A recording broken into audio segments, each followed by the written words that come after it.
नमस्कार, मी मंदाकिनी गुरव. मी आपला सर्वांचा आवडता युट्यूब चॅनेल ज्योत इंडियाची मध्ये तुम्हा सर्वांचं स्वागत करते. श्री स्वामी समर्थ. जय जय स्वामी समर्थ. श्री स्वामी समर्थ. अवधूत चिंतन श्री गुरुदेव दत्त. श्री गुरुदेव दत्तांचं आणि श्री समर्थ माया माऊलींचं स्मरण करून आजच्या व्हिडिओला सुरुवात करते. आजचा जो हा व्हिडिओ आहे, या व्हिडिओमध्ये मी तुम्हाला मार्गशीर्ष महिन्यामध्ये जे आपण लक्ष्मी मातेची पूजा करतो त्या लक्ष्मी मातेच्या व्रताविषयी आणि पूजेच्या मांडणीविषयी या व्हिडिओमध्ये मी तुम्हाला माहिती देणार आहे. सर्व मंगल मांगल्ये शिवे सर्वार्थ साधिके शरण्ये त्र्यंबके गौरी नारायणी नमोस्तुते. तर बघा, आपल्या हिंदू धर्म संस्कृतीमध्ये पूर्वीपासूनच मार्गशीर्ष महिन्याला अनन्यसाधारण असं महत्व आहे. कारण या मार्गशीर्ष महिन्यामध्ये जे काही आपण व्रतवैकल्य करू, ज्या आपण देवी देवतांचं, ज्या साधू संतांचं करू, ती जी आपली पूजा आहे किंवा ते जे आपण केलेलं देवाचं आहे ना, ते देवापर्यंत पोहोचत असते. त्याचं फळ आपल्याला लवकर मिळत असते. म्हणून मार्गशीर्ष महिन्यामध्ये इतर देवी देवतांच्या बरोबरच लक्ष्मी मातेचंही खूप प्रमाणामध्ये पूजाविधी व्रतवैकल्य केली जाते. कारण हे आयुष्य जगत असताना आपल्या सर्वांनाच लक्ष्मी मातेचे आशीर्वाद पाहिजे असते. त्याचबरोबर आपल्याला वेगवेगळ्या उद्योग व्यवसायामध्ये आपल्या प्रत्येक कामामध्ये आपल्याला भरभराटी पाहिजे असते आणि त्या प्रत्येक कामामध्ये आपल्याला भरभराटी यावी, आपल्या घरामध्ये लक्ष्मी यावी, ती आलेली लक्ष्मी स्थिर राहावी. म्हणून मार्गशीर्ष महिन्यातील हे जर आपण असं व्रतवैकल्य केलं ना, लक्ष्मी मातेची उपासना केली ना, तर काय होत असते बघा, आपल्या घरामध्ये लक्ष्मी माता अखंड राहत असते व तिचे कृपा आशीर्वाद आपल्याला मिळत असते. म्हणून मार्गशीर्ष महिन्यातील गुरुवारच्या व्रताला अनन्यसाधारण असं महत्व आहे. हे जे गुरुवारचं व्रत आहे, हा जो गुरुवारचा उपवास आहे, तो अगदी लहानांपासून वयोवृद्धांच्या पर्यंत कुणीही करू शकतोय. हे जे मार्गशीर्ष महिन्यातील व्रत आहे ना, हे 4 गुरुवार करायचं असतं. पण कधी कधी कसं होतं की मार्गशीर्ष महिन्यामध्ये 4 ऐवजी 5 गुरुवार ही येते. जसं की याही वर्षी तसंच झालेलं आहे. यावर्षी ही मार्गशीर्ष महिन्यामध्ये 4 ऐवजी 5 गुरुवार आलेले आहेत.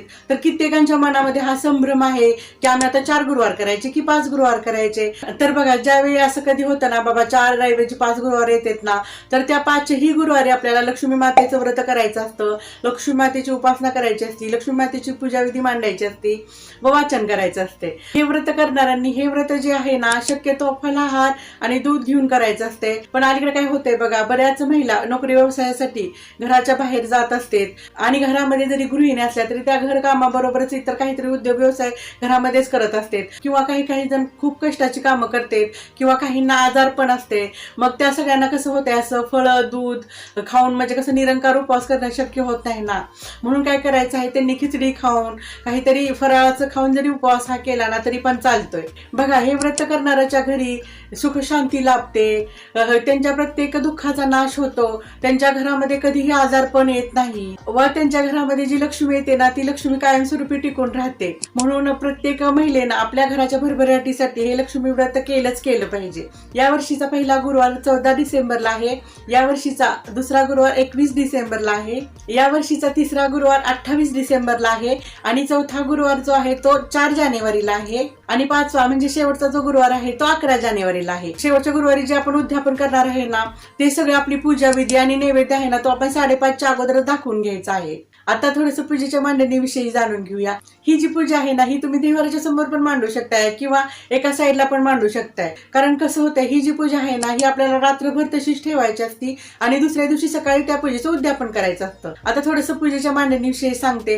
काय करायचं, एक लाकडी पाट किंवा चौरंग घ्यायचा. त्या लाकडी पाटावर आणि चौरंगावर लाल कापड अंथरायचं. लाल, पिवळं, केशरी कोणतंही कापड अंथरलं तर चालतंय, पण शक्यतो लाल असलं तर खूप छान. कारण लाल कलर हा लक्ष्मी मातेला खूप प्रिय आहे. म्हणून काय करायचं, त्याच्यावर लाल कापड अंथरायचं आणि ते कापड अंथरल्यानंतर काय करायचं, त्याच्यावर एक लक्ष्मी मातेचा जर तुमच्याकडे फोटो असेल तर तो फोटो ठेवायचा आणि त्या फोटोच्या समोरच काय करायचं, तांदळाच्या प्रतिकृतीचं अष्टभुजा कमळ काढायचं. किंवा तुम्हाला अष्टभुजा कमळ जर येत नसेल ना, तर काय करायचं, तांदळानं स्वस्तिक काढायचं आणि त्या स्वस्तिकाच्या ह्या साईडला 2 तांदळाच्या रेषा द्यायच्या आणि ह्या साईडला 2 तांदळाच्या रेषा द्यायच्या.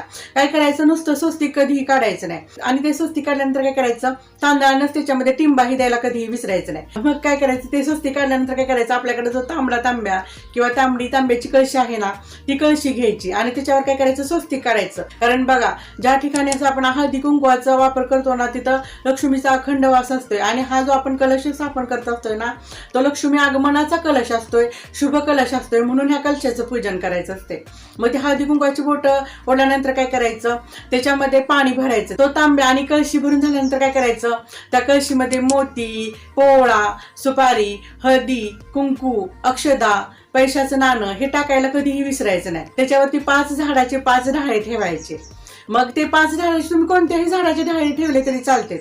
जसे की बघा, आंबा, रामफळ, सीताफळ, पेरू, डाळिंब या 5 झाडाचे डहाळे आणायचे आणि त्या भरल्या कळशीमध्ये ठेवायचे. आणि ते ठेवल्यानंतर काय करायचं, एक नारळ घ्यायचा. भरपूर पाण्यानं भरलेला आपल्याला नारळ घ्यायचा आहे, कारण हाच नारळ आपल्याला 4-5 गुरुवारी वापरायचा असतो. म्हणून जो आपण नारळ घेणार ना, तो भरपूर पाण्यानं भरलेला नारळ घ्यायचा.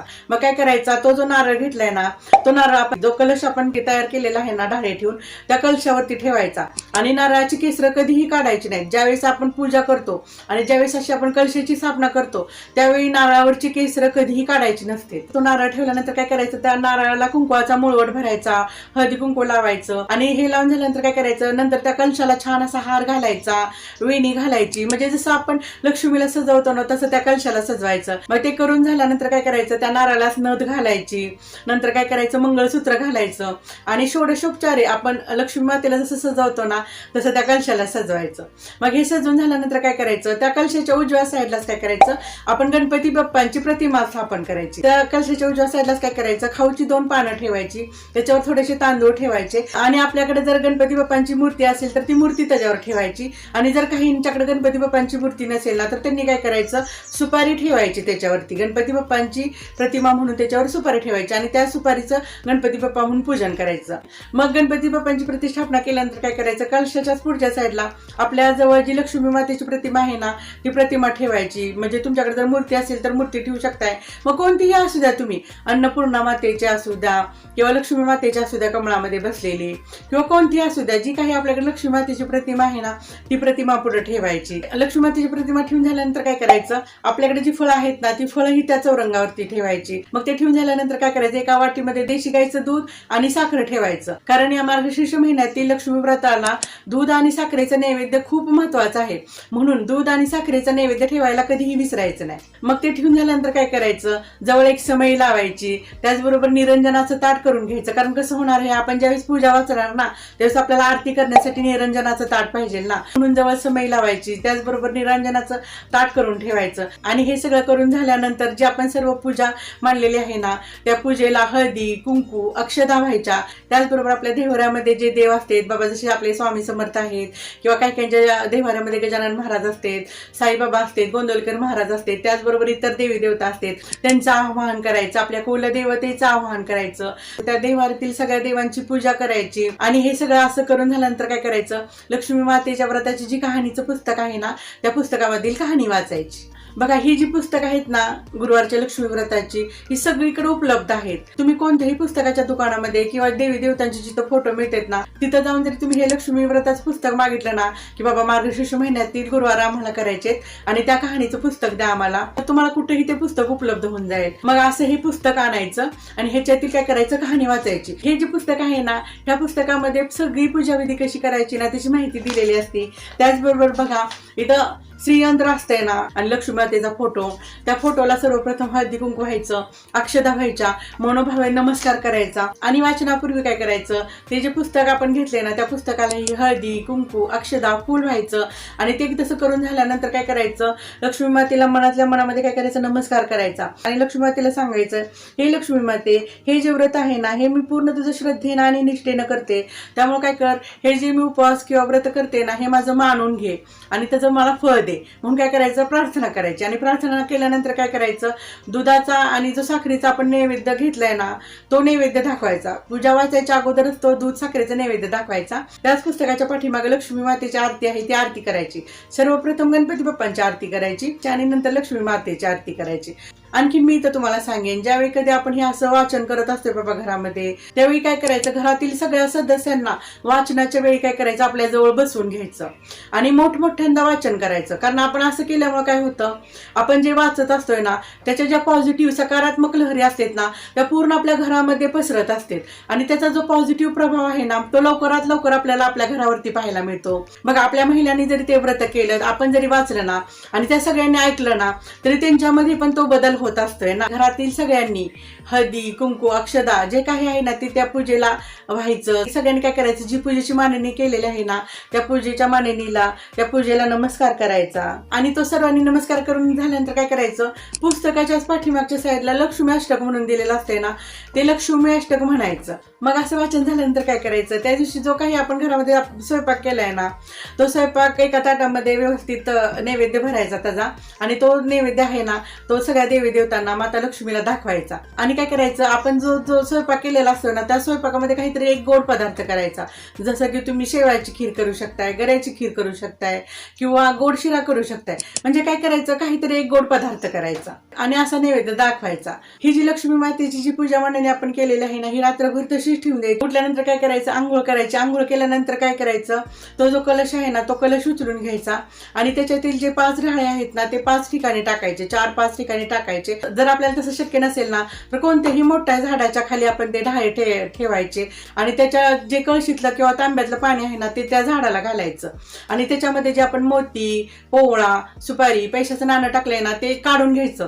कारण हे जे साहित्य आहे ना हेच आपल्याला 4-5 जे गुरुवार येणार आहेत ना त्या गुरुवारी वापरायचं असते.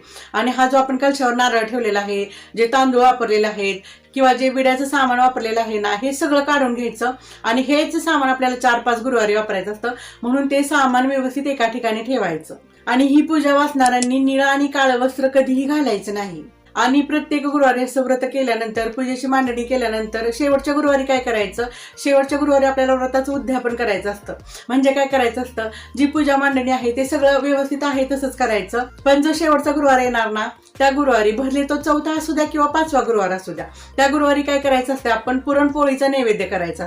कारण बघा माता लक्ष्मीला पुरणपोळी खूप प्रिय आहे म्हणून 5व्या गुरुवारी काय करायचं, पुरणपोळीचा नैवेद्य करायचा. तो पुरणपोळीचा नैवेद्य माता लक्ष्मीला दाखवायचा आणि तिची प्रार्थना करायची, मला जसं शक्य आहे तसं मी तुझं हे व्रत पूर्ण निष्ठेनं, श्रद्धेनं, भक्तिभावानं केलेलं आहे आणि ह्या व्रताचं फळ आहे ना ते मला दे. आणि आमच्या घरामध्ये अखंड तुझं वास्तव्य राहू दे.